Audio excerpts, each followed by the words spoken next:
Makadiko baba? Bora makadiko. Tinotenda. Munotiona ichiitiko chanhasi ichi? Ya ichi choda kungosiwa muruoko rwaMwari.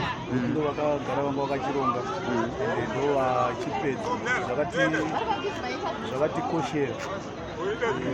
Sechechi. Kuva nenzvimbo yamunoti dheyi. Kana mukasvika munofila at home. Vanhu kwacho rinenge rida kuzova asi mukangoziva kuti munosvika asununguka pamuri kuenda pachechi.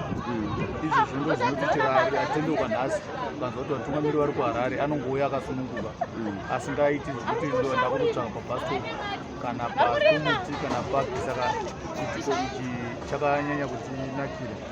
Chinongoda kuisa muruoko rwaMwari kana vanhu vachinyengetera. Ivo pakutonyengetera kwacho vanofanira kukura kozi kana vakasakura chechi haikuri. Saka kana vakura zvese zvinoendeka kozi chiitiko chinodzidzisa kunyange nekumaruzevha daiwa kereke ine muono weramangwana nokuti tinenge tichitoita kuti tisitega tikusarira pane zvine chiitwa nemamachechi nokuti ukadarika nepamwe pamachechi unoadhimaya zvichiita kunge kwenyu zvisingatenderwi kana zvisika.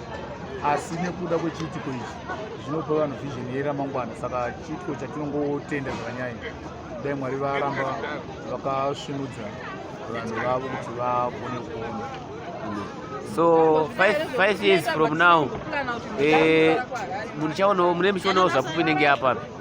Ya 5 years from now tikutarisira isusu kuti chechi inofanirwa